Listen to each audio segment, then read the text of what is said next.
Okay, I'm delighted to welcome the champion golfer of the year, Brian Harman, to the interview room. Brian, congratulations on a tremendous performance throughout the week. You've played some, fantastic golf. You've putted so well. Your short game's been just been electric this week. Sum up what it means to you to win this great championship. Yeah, I'm over the moon. It was a tough last 3 days. It really was. Being able to get some sleep was big last night. Sleeping on a lead like that's really difficult. So glad of the way I hung in there the last couple of days, got off to a bad start both days, and turned it around. So really happy with that. Oh, well done. We'll take questions from the floor. We'll start with Mark, and we'll get your microphone. Brian, congratulations. Can you just take us through last night? What time you went to bed? Was it difficult to sleep? What did you do this morning? It's a long wait to 2:15 in the afternoon and whatnot. So I got done, 7:40 or so. Went and hit balls for about 25 minutes, putted for about 10 minutes. Went and had dinner up here, and then had a session with my physical therapist, and then ice bath, 5 minutes, and then I probably got to sleep at 11:30. So I mean, for as far as being a bundle of nerves, I did pretty good. Next question, Andy at the front. Oh, sorry. Okay, you go. Brian, you said after the Scottish Open that Scotland has the worst weather in the world. Were you tempted at all today to change that opinion? Yesterday was supposed to be terrible, and I got out, and the weather turned, and it was fantastic weather. All things considered yesterday. And then today, I'm looking at the forecast. I'm like, what the hell they know? And I get out here, and it was Armageddon. It was bad. It was really, really tough. And I haven't historically done very good in the rain. It's just always bugged me. So I was really proud of the way that I struck the ball in the rain today. Okay, next question, Andy. Hi, Brian. I'm just wondering if, as a treat, and we've made a lot of your passion for hunting over the past few days, whether there'll be a hunting trip to celebrate, whether you'll go out, or seeing as you've won quite a lot of money today, is there money for a new rifle? No, I'm a bow hunter. No new rifles. I had a nice week a couple weeks ago, and I bought a new tractor for my hunting place. So I'll get home and I'll be on the tractor mowing grass into next week. I'll be very excited about that. So that's going to be your reward. You're going to ride your tractor. Yeah, I might take a whole day and just put my phone away and go get on the tractor. Can you tell us a little bit more about your tractor, please? Well, I haven't seen it yet. It's on order. It's a 105 horse Kubota tractor, and it's going to be a pretty one. What color? Orange. Okay. So how many acres will you mow? Let's see. We've got about 25 acres of food plots that need, and gosh, I don't know how many miles of roads, but I'd call it probably 40 acres total that needs to get mowed. I'm a little bit lost because I've never known an Open champion celebrate by mowing grass on a tractor. I got a lot of layers, man. I'm like an onion. Will you just, sorry, that'll be my final question. Will that be the place where you just lose yourself and come back down to earth from all this? It'll be your ultimate sort of chill out? My family is up at Lake House in upstate New York, so I'm going to get there tomorrow evening, and then I'll spend 3 days with them, and we'll do some fishing, and I'll get to spend some really good time with my family. So that's where I'll disappear, and then take it from there. And how much was the tractor? Very sorry. How much? Yeah, how much it cost you? Oh gosh, I don't know. Probably I can't. I haven't told my wife how much I spent on it. So. Okay, we've got microphone number 4 on the left here. Sorry, down there. Brian, did you speak with Kirby Smart last night? And if so, can you tell us how he helped you today? No, I didn't speak with Kirby. I've been really impressed with the way that he's handled success. And so I've always I always pay attention when really successful people talk. There's always clues there as to how they feel. And I've admired the fact that even with all the success that he's had, it's all about the next play, the next game, the next week of practice. And he knows that the results come because of, what you do in the trenches. If I could ask one more, you did want to talk last night to one of the reporters about what you figured out with your putting. Can you talk about it now? Yeah, I found this. It's a silly looking mirror where it's got like a little better release pattern. I was just kind of cutting my putts too much. And this, I spent a lot of time just feeling the ball, almost hitting like a baby draw with my putter. And it's been really, really good the last month or so. Where'd you get that, and what made you think of it? I picked it up on the putting green at some tournament over the years. There's all sorts of trinkets and different things on, up until Wednesday. So I saw it, liked it. Hadn't been putting very good this year until last month or so. But I found that in my barn at my house, and made sense, and I started putting well with it. And you have it here this week? I do, yeah. Okay, Michael on the left there. Brian, can you imagine what it's like to be a fan out there today in this drenching rain all day? Well, normally they do such a great job of letting you know where your golf ball is, because the applause here is always, great. They appreciate really good shots, but since everyone's holding an umbrella, it's hard for everyone to clap. So there was a couple times I got up, I'm like, oh, that's a little better than I thought it was. But the fans here have been incredible. My hat's off to them. They packed the stands today, and I damn sure wouldn't have been out watching golf today.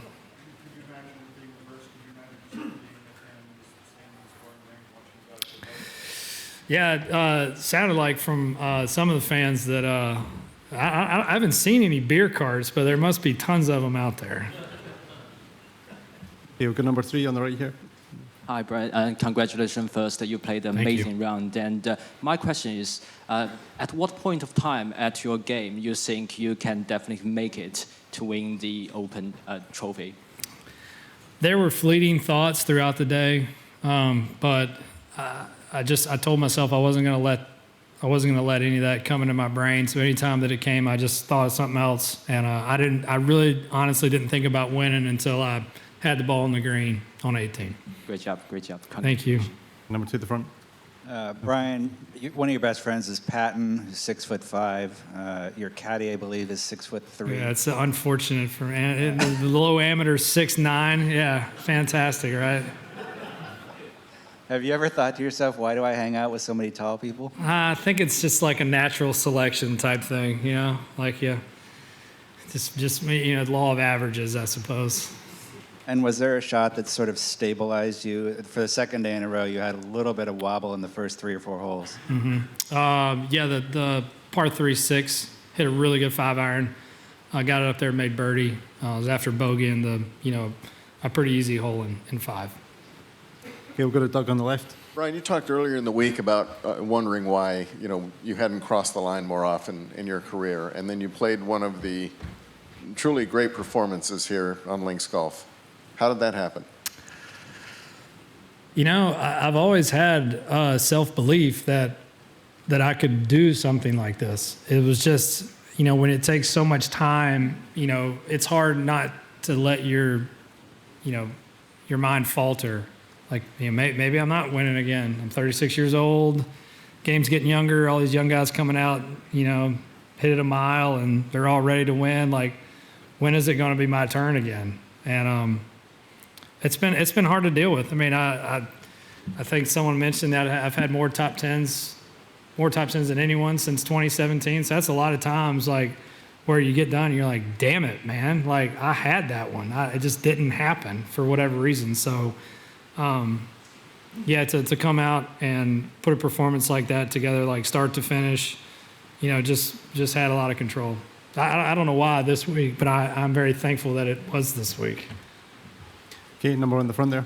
Brian, I remember speaking to Stuart Sink when he'd won in 2009, and he said he was going to spend the following week walking around his house trying to see where the claret jug looked best, where to keep it.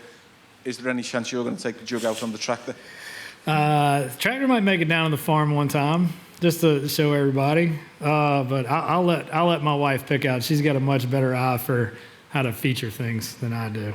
And can you just on the serious note, tell us about that feeling when you actually, we all know that it's the most historic trophy in golf, to actually cradle it for the first time, to have it in your hands? Yeah, it's pretty surreal. It really hasn't sunk in yet.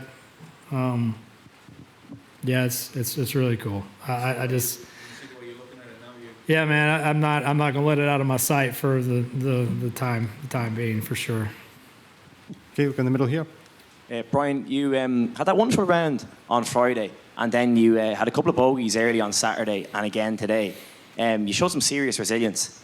What was going through your mind, particularly today after those 2 early bogeys? Like, because a lot of men in your situation probably would have capitulated or might have shown further weakness throughout the round, but you held firm.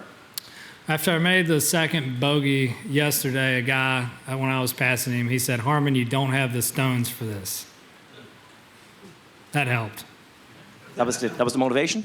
Yeah, that helped a lot. I think he was anyway, that helped. I mean, it just helped snap me back in, like, you know, that I'm good enough to do this. I'm going to do this. I'm going to go through my process, and the next shot's going to be good.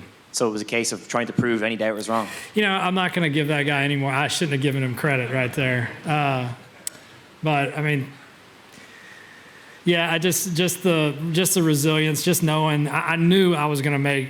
You know, I figured at some point that I was going to hit bad shots. I mean, it just with the weather and the scenario, you're going to hit bad shots, and I knew that the way I responded to that would determine whether I'd be sitting here or not. Well done. Congrats. Thank you. John on the left there. Brian, which would you rather do?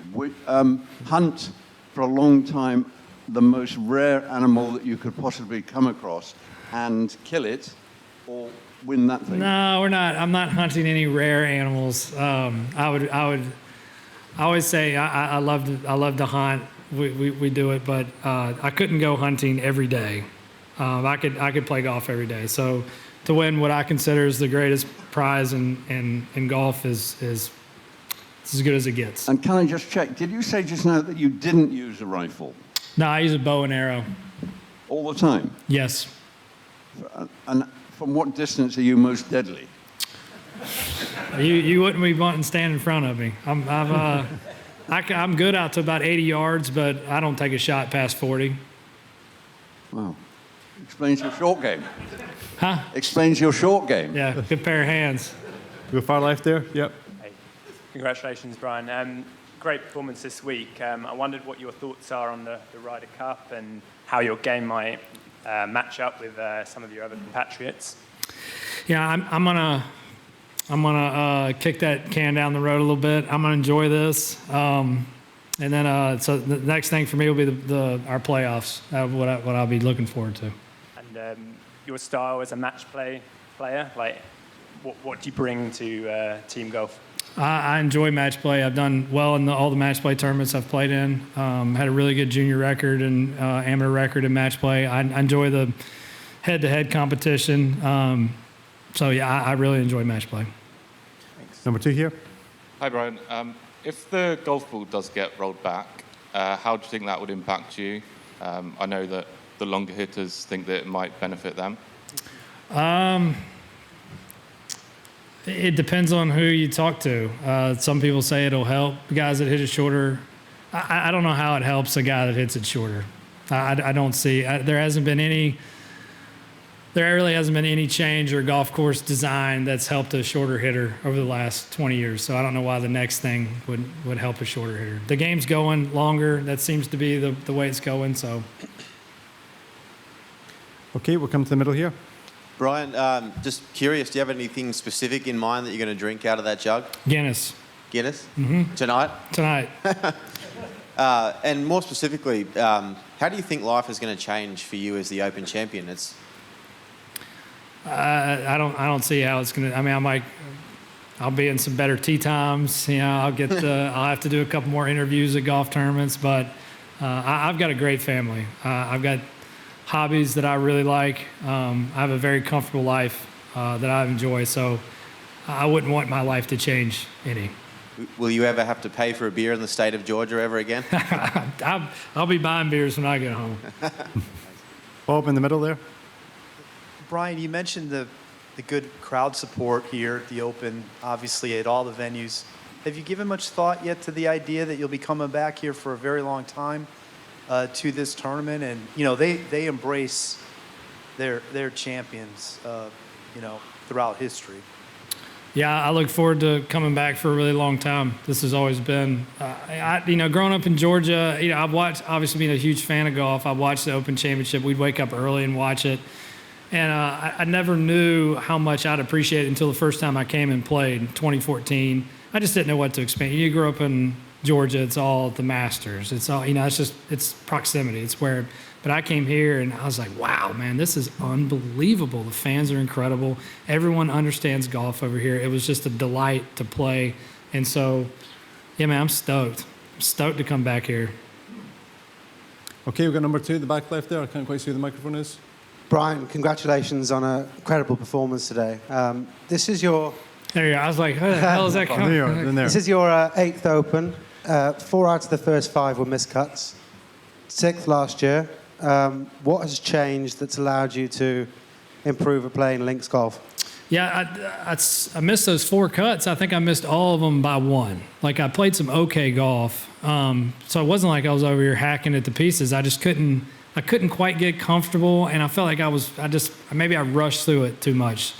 And then last year, I finally felt like, it's like, man, if I'd have played a little bit better this first couple of days, I could have been right there. So I was excited to come back here this year. I think coming over for the Scottish helped out a lot, getting ready and really putting all my eggs in the basket of playing well here.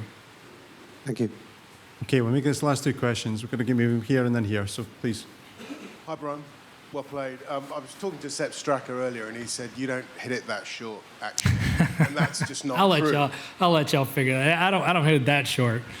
I don't hit it that short. Yeah, he says your putting's better than anyone else, and you actually hit it medium distance. So what's the problem? No problem. Right here. Ain't no problem. Okay, Doug, final question. 2 things real quick, Brian. There was a few boos on the first tee today. Why do you think that was? Don't know. Maybe, you had Fleetwood and Rory's making a run, Fleetwood, and yeah, it's fine. Everybody's got their team they're rooting for. That's out at Live, actually, but go ahead. Huh? Nothing. Yeah, I heard them, and I don't hold any. If they wanted me to not play well, they should have been really nice to me. Lastly, you're the Open champion. You're a major champion. You're number 10 in the world. Did you always think this could happen? And if you did, why? I had a lot of success as a junior golfer. I won the U.S. Junior, and then as an amateur, I was the #1 ranked amateur in the world for a good while. I was the youngest American to get picked for the Walker. I had success. Like, I had the pedigree, and then I got to college and it just kind of sputtered a little bit. I just didn't keep up with the progression. And my pro career has been really good at times and not good at times. So last year felt like I kind of found something a little bit. And yeah, man, I don't know. It's been great. Well, on that note, Brian, congratulations. Thank you for joining us. Thank you. Thank you. What type of tractor is it? Kubota. Oh, what, sorry? Kubota. How do you spell that? Kubota.